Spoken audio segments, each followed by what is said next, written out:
Disturb થાય.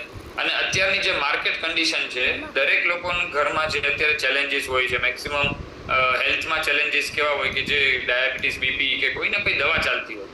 હવે આ વિચાર કરો, આ આપણા એક ઘરમાં ચાલે છે.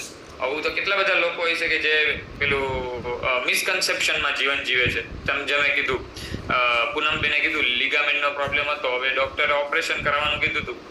આના માટે ઓપરેશન કરાવવું જ પડશે. બટ શું કરવું, ઓપરેશન અત્યારે બચી ગયું અને છેલ્લા કેટલા વર્ષથી ને નથી કરાવ્યું ને હજી લાગે છે કે ફ્યુચરમાં નહીં કરાવવું પડે. 6 વર્ષથી મને લાગતું નથી, દુખાવો છે નહીં, મને લાગતું નથી. પણ રાઈટ. તો હવે વિચાર કરો, અગર ઓપરેશન કરાવ્યું હોય તો પણ બોડીમાં જો પેલા જેવું રિપેરિંગ થઈ જાય ના થાય.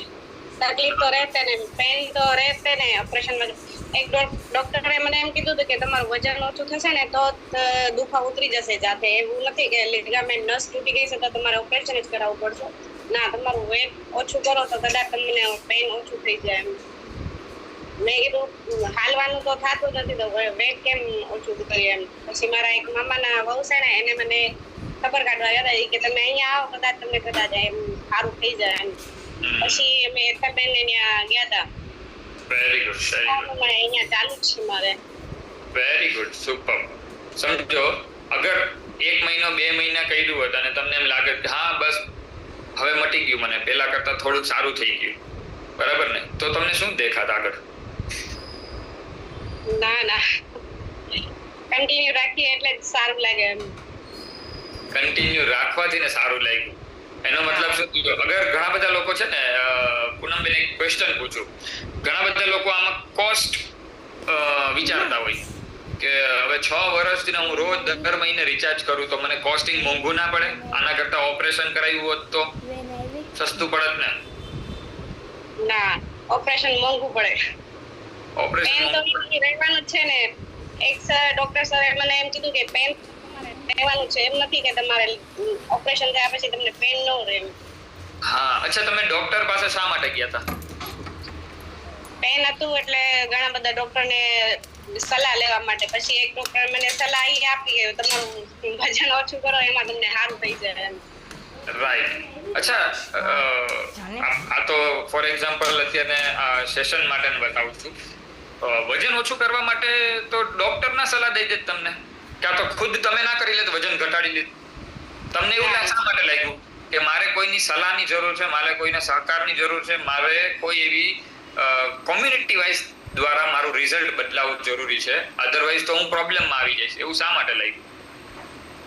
ઘરમાં જાતે બધું કર્યું, જીરું પાણી હોય, લીંબુ પાણી હોય, મધ પાણી હોય, જે હોય એને એક આયુર્વેદિકમાં ગયા હતા અમે ત્યાંથી. તે પણ એની પછી મને બહુ તબિયત ખરાબ થઈ ગઈ હતી, બીપી લો થઈ ગયું હતું, એમાં લૂઝ મોશન વધારે રહેતા, મને એમાં તકલીફ બહુ વધી ગઈ હતી. રાઈટ. અને એ ટાઈમ તમે આ બધું કર્યું હતું તો એનાથી તમને રિલેક્સ ફીલ થયું કે વોટએવર તમને ચેન્જીસ દેખાણા કે એટલું એટલું ટકેલું રહ્યું કે શું દેખાણું? કાંઈ નહીં ટકેલું રહ્યું.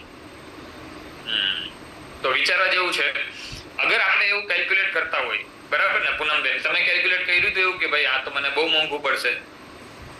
ના, મારા શરીર કરતા કાંઈ મોંઘું નથી. હા, અચ્છા, શરૂઆતમાં તો કેલ્ક્યુલેટ કર્યું હશે ને તમે? ના, મારા મગજમાં નહોતું આવ્યું.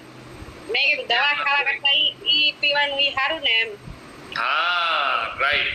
અને બીજી વસ્તુ, આપણે મારી ઘડીએ જવાનું છે, 15 દી 8 દી કાંઈક ને કાંઈક થતું હોય શરીરમાં, કાંઈક ત્યાં તાવ આવે, દુખાવો થાય તો ઘડીએ 15 દી નો થાય તો ડોક્ટર પાસે નોર્મલી ડોક્ટર પાસે જવું પડે. એની કરતા તો આ પીવા ઈ સારું. Right. Very good, amazing. Thank you so much Poonamben, thank you. તો એનો મીનિંગ શું થયો? અગર આપણા બોડી માટે આને શું કહેવાય છે ખબર? આને શું કહેવાય? આપણે હેલ્થ માટે ઇન્વેસ્ટમેન્ટ કર્યું. જે મિલકત તમારા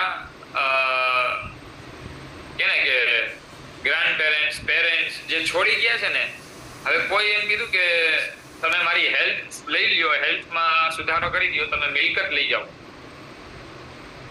કોઈ એક ઝટકામાં થયું પછી કોઈ તમે મિલકત લઈ જાઓ, તમે મને હેલ્થમાં બદલાવ કરી દો. વેનીલાલભાઈ, એન્ડ મોમેન્ટે કોઈ એવું થઈ શકે?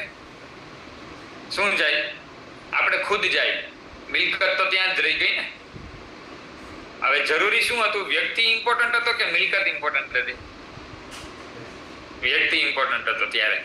હવે આ સમજવા જેવું છે કે જ્યારે પણ તમે હેલ્થ માટે પેલી વસ્તુ આપણે વિચાર કર્યો, અગર આ કોમ્યુનિટીમાં ના આવ્યા હોત અને એવરી મંથ એટલા વર્ષોથી ને રેગ્યુલર લગાતાર કોલમાં ના બેઠા હોત, અથવા તો આપણે હેલ્થમાં બદલાવ કરવા માટેનો વિચાર ના આવ્યો હોય, તો જે ડિપેન્ડન્સી રહી ને આપણા હાથમાં કે ભાઈ, હું સમજો મારી જ વાત કરું, અમારે જે કન્ડિશન હતી ઘરમાં, every month medicine, every month હોસ્પિટલના બિલ, એવરી મંથ ડોક્ટરની વિઝિટ, એવરી મંથ રિપોર્ટના ખર્ચા, એવરી મંથ ઓપરેશનનું ટેન્શન, એવરી મંથ કેન્સર ના થાય એના માટેનું ટેન્શન.